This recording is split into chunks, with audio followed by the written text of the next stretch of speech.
사람들 여기 나를 봐. 앞뒤 보지 말고 목소리를 높여봐. What you say? 그가 들을 수 있게 한 번 더 소리를 높여 여길 보고 웃을 수 있게. Amen.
적으로 드리는 이 예배 시간들이 너무 행복하고 감사합니다.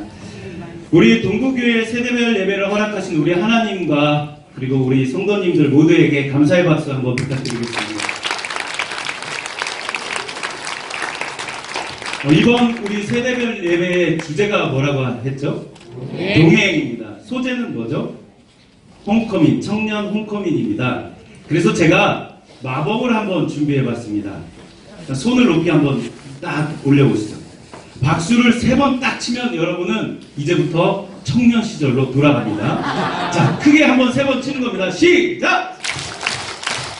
자, 동국의 청년 여러분! 네. 아, 그렇죠. 이렇게 청년이 부흥하면 얼마나 좋습니까? 네. 이렇게라도 채워보려고 제가 한번 해봤는데요. 동국의 청년 여러분 다시 한번 환영합니다. 네. 우리 청년들 모두 성경책을 들고 이렇게 한번 외쳐보겠습니다. 우리 청년들 모두 성경책을 한번 들어보시죠. 네, 청년들 너무 좋아요. 감사합니다. 말씀이 승리합니다. 네, 이제 말씀을 성경책을 내려놓고 우리 좌우, 옆, 뒤를 보면서 말씀이 승리합니다. 함께 인사를 나눴으면 좋겠습니다.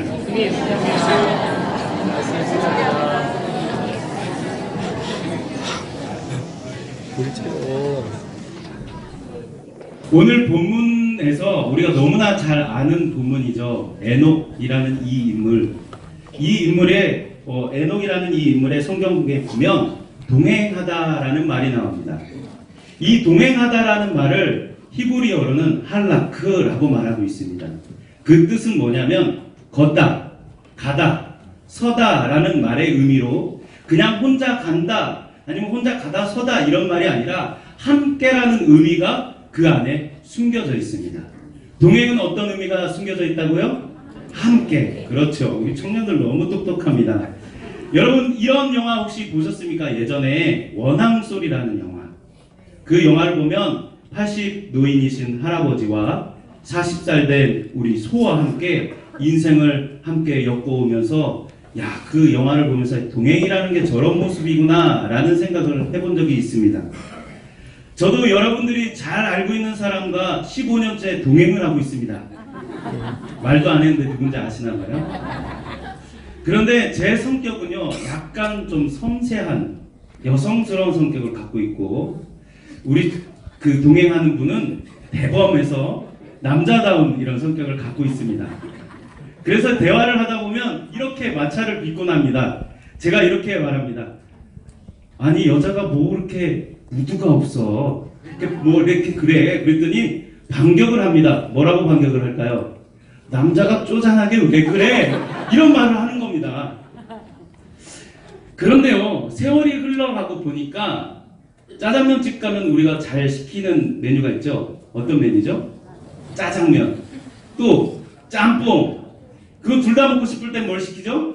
짬뽕, 짜장 반반 시키는 것처럼 인생이 조금 살아가다 보니까요, 반반씩 섞이는 거예요. 그래서 이제 제가 좀 대범해졌어요. 그래 반대로 저랑 동행했던 사람은 이제는 섬세해졌어요. 저는 먹는 것도 조금 달랐습니다. 채소와 해물을 많이 좋아했었는데 이것도 조금씩 섞이는 거예요. 여러분 너무 재밌지 않습니까? 함께 동행하다 보니까 발걸음을 맞춰서 살아가다 보니까 서로의 기호가 조금씩 섞이는 것을 경험하게 되었습니다. 동행이라는 것은 이런 것입니다. 서로 다르지만 서로 맞춰가고 닮아가주려고 이해하고 또 때로는 가다가 때로는 서다가 때로는 달려가다가 때로는 넘어지기도 하지만 함께 일어나서 발을 맞추고 한 걸음 나아가는 것이 동행입니다. 오늘 성경의 주인공인 이 에녹이 하나님과 몇 년을 동행했다고 얘기하고 있죠? 우리 청년 여러분 한번 얘기해 보시죠. 청년 여러분 몇 년을 동행했죠? 우리 청년들이 아직 성경 공부를 많이 못했어요. 제가 많이 시킬게요. 하나님과 300년을 동행했다고 합니다. 놀랍지 않습니까? 저는 너무 놀라운 게 15년을 이렇게 왔는데 즐겁게 왔는데 300년을 동행했다라는 이야기를 들었을 때 와, 이거는 보통 일이 아니구나라는 것이 느껴지게 되었습니다. 우리가 이 본문을 경험할 때 두 가지 반응이 있습니다. 아, 에녹이 300년 동안 하나님과 함께 동행했대라는 반응과 또 하나는 에녹이 죽음을 경험하지 않고 하늘에 올라갔다라는 이런 두 가지 우리가 인식을 갖고 있습니다. 그런데 신약 성경의 히브리 기자는 조금 다른 시선을 갖고 있습니다. 우리가 함께 말씀을 보겠습니다. 히브리서 11장 5절 앞에 나와 있는 이 말씀을 함께 읽어보겠습니다. 시작. 믿음으로 에녹은 죽음을 보지 않고 옮겨졌으니 하나님이 그를 옮기심으로 다시 보이지 아니하셨느니라. 또 그를 옮겨지기 전에 하나님을 기쁘시게 하는 자라 하는 증거를 받았느니라. 지금 이 히브리서 11장 5절에 중요한 말씀이 지금 나와 있는데요. 어떤 중요한 말씀입니까? 후반절에 있는 말씀입니다. 다시 한번 읽어보겠습니다. 시작. 그는 옮겨지기 전에 이 땅에서 하나님을 기쁘게 하는 자라 하는 증거를 받았느니라. 하나님을 기쁘게 하는 자라는 증거를 언제 받았다고요? 이 땅에서. 그러니까 에녹이 하나님과 300년 동행하다가 하늘로 들려 올라가기 전에 하나님께 어떠한 이야기를 들었다고요? 그렇죠. 하나님을 기쁘시게 하는 사람이었구나. 누가요? 에녹이요. 그렇습니다. 동행이라는 것. 에녹이 옮겨지기 전에 하나님을 기쁘게 하는 것처럼 서로를 기쁘게 하고 그 기쁘게 하는 일들이 결국엔 하나님께 기쁨이 되는 일이 바로 동행이라는 것입니다. 그렇다면 우리가 어떻게 동행을 해야 진정한 동행의 삶, 모두가 기뻐하고 하나님이 인정하는 그런 사람이 될 수 있을까요? 첫 번째, 이런 방법이 있습니다. 아름다운 동행을 위해 필요한 것, 첫 번째는 소통입니다. 뭐라고요? 소통입니다. 소통이 없으면 뭘 할 수가 없을까요? 동행을 할 수가 없어요. 너는 너, 나는 나, 이런 식으로 그냥 각자의 길을 가버리게 되면 이건 쌍막하기만 하고 서로에게 온정을 느낄 수 없는 그런 사막화 현상이 벌어집니다. 속도를 맞춰갈 수가 없습니다. 소통이 없으면 오해라는 것이 생깁니다. 쟤는 왜 그러지? 표정이 왜 그래? 쟤는 왜 이렇게 옷을 입지? 쟤는 밥 먹을 때 왜 그러지? 라는 오해라는 것이 생길 수도 있습니다. 하나님과도 소통이 없으면 누구의 뜻대로 살게 됩니까? 네, 내 뜻대로 살게 되어집니다. 그러면서 하나님 뜻이 꼭 내 뜻인 것처럼, 내 뜻이 하나님 뜻인 것처럼 인생을 막 가버리는, 브레이크가 고장난 자동차처럼 막 질주하는 인생을 살아가게 되어집니다.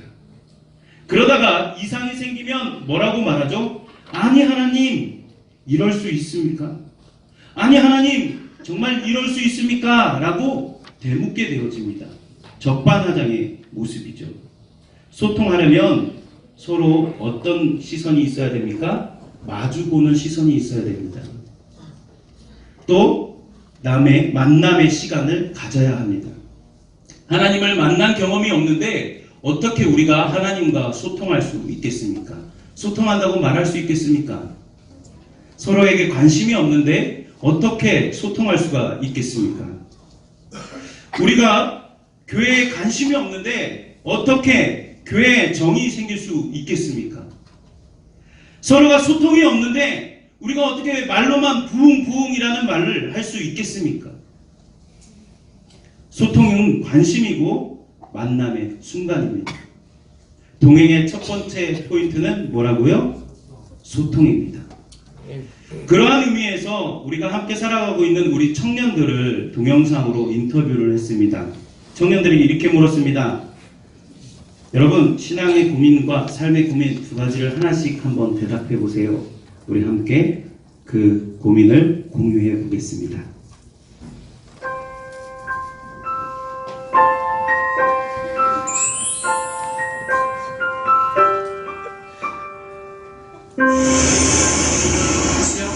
취업. 저는 군대. 저는 대학이라 생각합니다. 생각을 많이 하면서 살고 있는 것 같은 기분이 들어요. 어떻게 먹고 살 것인가도 고민이고, 무엇을 하며 살까도 고민이고. 요새 고민은 취업하기도 힘들고 좀 인간관계도 유지하는데 많이 어려움도 있는 것 같아요. 알바를 하면서 돈을 벌면 그 돈을 어떻게 사용해야 될지, 또 이제 알바를 하고 나서 뭘 해야 될지 좀 의미 있게 보내기 위해서. 뭔가 계획이 없을 때가 가장 아직 20, 30대고 앞으로 살아가야 되는 시간이 훨씬 많이 남았기 때문에 좀 더 행복하고 내가 즐겁게 어떤 일을 하면서 살아가기 위해서는 뭘 해야 될까 하는 그런 고민을 하는 것 같아요. 힘든 거는 진짜 취업 하나 있어요. 여성으로서 계속 일할 수 있을까? 이게 또 가끔씩 야근을 하거든요. 나중에 애 엄마로서도 할 수 있는 직업을 알아봐야 되는 건가? 나이가 29이라서 내가 막연히 두려워져서 결혼에 대한 고민을 시작하는 건지, 아니면 주변인들이 결혼할 때 됐네 이런 말을 듣다 보니까 고민할 때인가? 그런 건지 약간 헷갈려져요.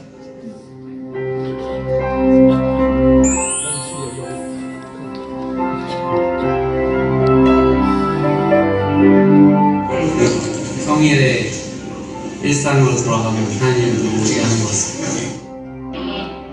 타성이 더 중요하다는 생각이 많이 들어요. 제가 찬양 인도자인데요.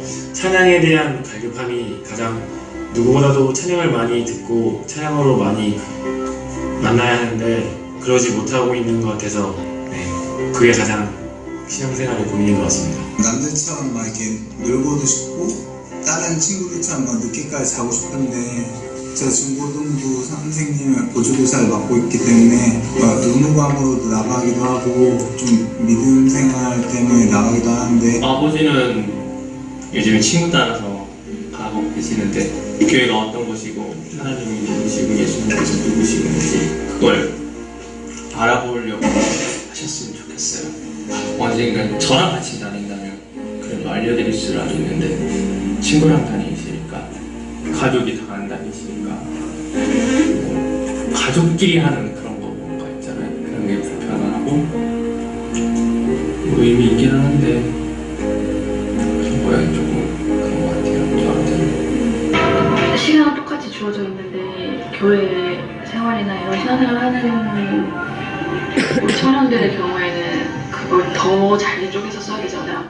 대학생일 때는 이제 교회에 집중할 수 있고 이제 나는 중공부 선임도 한 몇 년 했었는데 졸업하고 나니까 이제 일 때문에 허덕이니까 교회를 잘 못 나가게 되는 이게 어렸을 때 그냥 신앙이 되게 성숙하지 못한 상태에서 봉사를 이렇게 뛰어다 보니까 저도 모르게 그런 거에 대한 의미를 너무 잊고 놓치고서 지내버린 것 같아서 반주자의 자리가 아닐 때 집중해서 예배할 수 있는 게 뭔지 이래서 찾고 있거든요. 봉사하느라 자신의 예배의 의미를 잊어버리게 되지 않았으면 좋겠다는 마음이 때는 뭐 이제 힘들 때도 있는데 그래도 이게 예수님 보면서 이렇게 꾸준히 나가고 있어서 앞으로도 잘 다니고 싶고 잘 헤쳐나갈 수 있으면 좋겠습니다. 이제는 신앙을 쌓는 그런 것이라고 생각이 들기 때문에 주중에서도 나 혼자서 아니면 공동체에서 더 하나님께 나아가고 신앙인으로서 더 나아갈 수 있다는 것을 알고 그래서 더 열심히 하는 것 같아요. 요즘에는. 그럼에도 늘 시간을 드리고 마음을 드리는 그 청년들 지금부터라도 조금씩 제가 노력을 하면서 잘 이룰 수 있게 많은 고민을 하고 이제 앞에 서거든요. 그런 것들에 대해서 더 열린 마음으로 우리의 마음만 알아주셨으면 좋을 것 같습니다.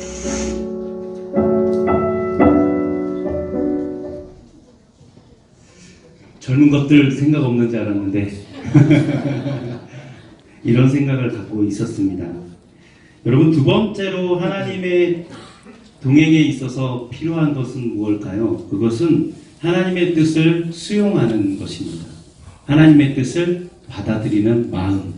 그것이 동행의 두 번째 키워드입니다. 이런 부분은 별로 어려워 보이지 않습니다. 하나님 말씀을 어떻게 지키면 될까요? 어떻게 수용하면 될까요? 아멘, 아멘, 아멘 하면 되겠죠. 하나님 말씀대로 살면 되니까 이건 굉장히 쉬워 보입니다. 그런데 문제가 있습니다. 무엇이냐면 하나님 말씀이 뉴스를 딱 틀었을 때 오늘의 뭐 몇 도, 오늘 무슨 일이 있었습니다. 이렇게 말씀하시지 않는다는 거예요. 하나님 말씀이 CF처럼 막 순간순간마다 광고하는 1분 말씀처럼 나오지 않는다는 거예요. 또 하나 중요한 것이 있습니다. 하나님은 또한 우리에게 명령만 하기를 원하시는 분이 절대 아니라는 것입니다. 하나님은 관계와 소통을 원하시지 우리를 로봇을 만들어가지고 로봇화 시키기를 원하지 않습니다. 하나님의 뜻을 알기 위해 우리는 무엇을 할 수 있을까요? 지금까지 열심히 신앙생활하는 것, 이것이 하나님의 뜻을 알아가는 데 매우 중요합니다. 말씀을 읽으며 내 뜻을 내려놓는 연습. 이런 훈련들이 필요합니다. 그러기 위해서 우리 교회 공동체가 정말 건강해져야 하고 우리 교회 공동체가 정말 이 동행이라는 길을 위해서 함께 우리의 뜻을 내려놓고 그 하나님의 뜻을 모색하는 일들에 더 열심을 내어야 하는 것입니다. 그래서 서로의 뜻을 수용하고 인정하고 다름을 인정하는 그런 문화가 생겨야 합니다. 여러분, 우리 청년부 수련회나 중고등부 수련회를 가면 재미있는 현상들이 나타납니다. 조를 막 나눠줍니다. 조를 안아주면 이 친구들이 점수를 따려고 자기 조가 1등 하려고 평소에는 조용히 있던 친구가 갑자기 벌떡 일어나서 할렐루야 하고 막 춤을 추고 별짓을 다 하게 됩니다. 민망한 짓도 막 과감하게 내던지게 되어집니다. 왜 그렇습니까? 자기 조가 우승하기 위해서. 동행이라는 게 이런 것입니다.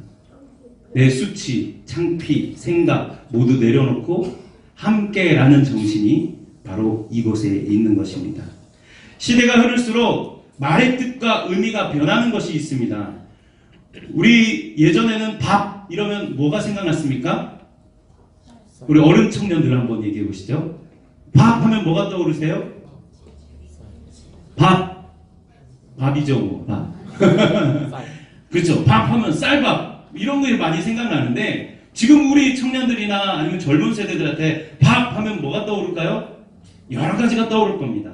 다양한 것들이 햄버거, 고기, 뭐 피자, 라면 뭐 이런 등등등이 다 그 친구들한테는 밥이 될 수 있습니다. 마찬가지로 그러한 변해가는 언어들 가운데 의미가 조금씩 변해가는 것 가운데 게으름이라는 단어도 있습니다. 게으름이 어떤 단어입니까? 늦장 부리거나 잠을 늦게까지 자는 친구들한테 야, 너 왜 이렇게 게을러? 라고 말합니다. 그런데 이 의미가 조금씩은 변하게 되어지는 것 같습니다. 요즘에 늦게까지 안 일어나는 사람들은 다 게으를까요? 그렇지 않습니다. 왜 그렇습니까? 밤일을 하는 사람들은 낮에 잠을 자야 됩니다. 그럼 방에만 있는 사람들은 게으른 사람일까요? 그렇지도 않습니다. 요즘엔 방송 같은 것을 일하거나 작사 작곡하시는 분들 같은 경우엔 방에 처박혀서 매일같이 컴퓨터와 씨름해야 하는 그런 직업들도 많이 생겨나고 있습니다. 이러한 의미에서 믿음의 언어로 게으름은 어떤 것일까요? 예전엔 믿음의 언어로 게으름이란 교회 맨날 빠지고 주일만 나오고 봉사는 하지 않고 뭐 앞에 잘 나서지 않는 사람들을 게으른 신앙의 사람 이렇게 말하는데 이 의미도 조금씩 변하는 것 같습니다. 신앙이라는 것은 모두가 열심을 내야 되기 때문에 열심이라는 것은 전제되어 있는 말입니다. 그러니 신앙에 있어서 게으르다란 말은 어떤 말일까요? 우리가 동행하다 보면 함께 걷다 보면 넘어지는 경우가 있습니다. 그런데 어떤 사람은 넘어지면 그 자리에서 일어날 생각을 하지 않아요. 그냥 누워서 퍼져 있는 거예요. 이게 무엇입니까? 영적인 게으름입니다. 쓰러진 채로 아무런 노력도 하지 않아요. 나는 오늘 기분이 안 좋으니까, 나는 집에 문제가 있으니까 그냥 고스란히 받아들이고 가만히 있습니다. 영적인 부지런한 사람은 어떤 모습으로 살아갑니까?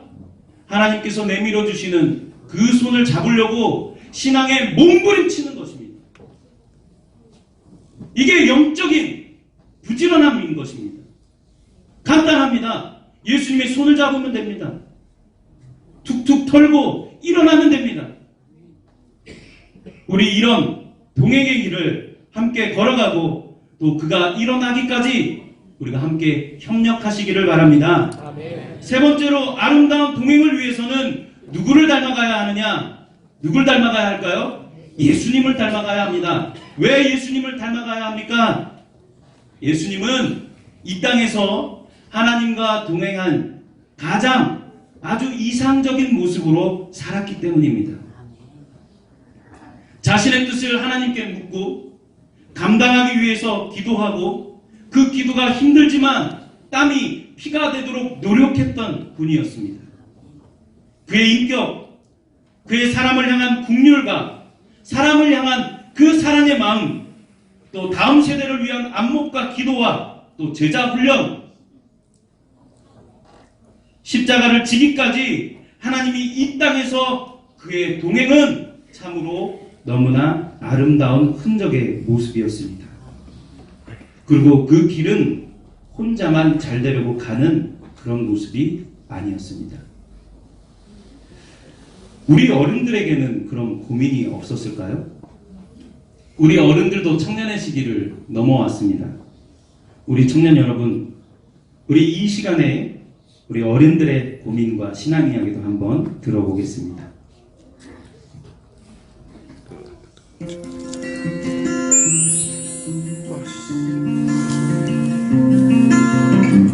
지금도 그렇게 지금 뭘 먹고 사냐, 누구랑 사냐 그거 아닌데.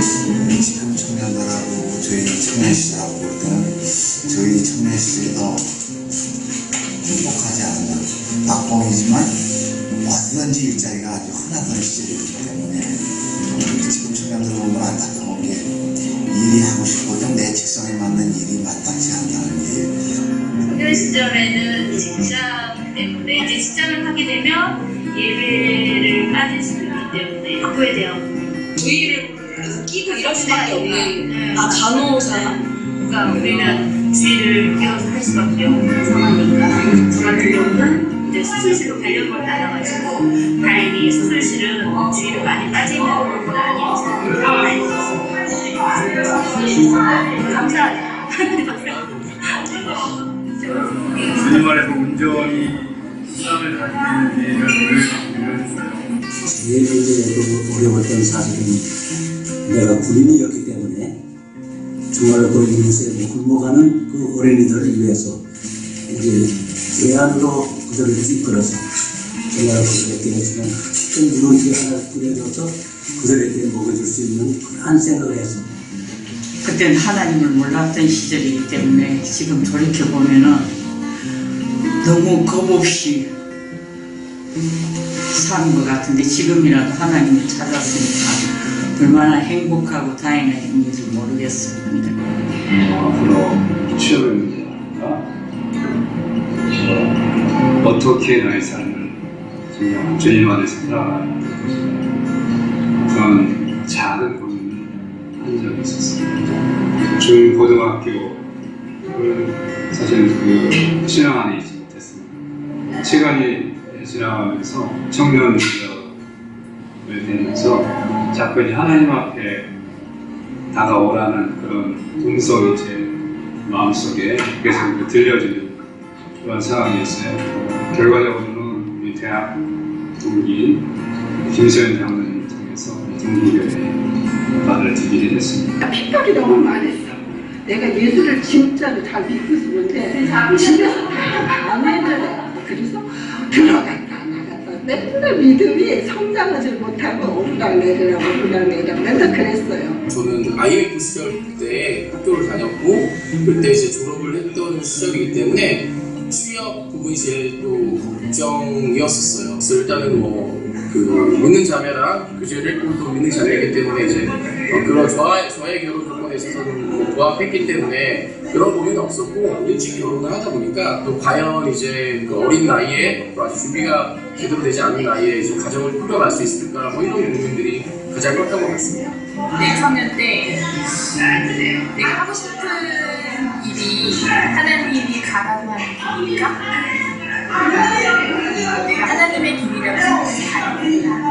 정말 하나님이 나를 이렇게 하시니까 그림 들었어요. 하나님이 대답을 안 해주셨어요. 그러니까 갈 때는 모르고 막 가요. 돌아보면 아 그렇게 하나님이 날 도와줘서 가라는 것이 느껴져서 길을 보고 가는 게 아니라 저는 약간 바보 같아서 돌아보면 길이 보여요. 결혼할 때 교회 다니는 남자는 내가 결혼을 하려고 그랬는데 교회 다니는 남자가 없었어요. 교회를 안 다녀서 이 사람이 아닌가 보다 막 생각했는데 저희 아버지가 딱 한 번 보시고 거짓말할 사람은 아니다. 또 확신을 주셔서 그래서 여기까지 왔어요. 지금도 그 문제에 대해서 저는 늘 고민하고 있습니다. 결국은 모든 일은 하나님이 또 다 이렇게 길을 열어주시네요. 정말 결혼할 때 많이 고민했고 직장 가질 때 많이 고민했고 되게 힘들었는데요. 청년들 화이팅! 다 지나갈 수 있어요. 화이팅!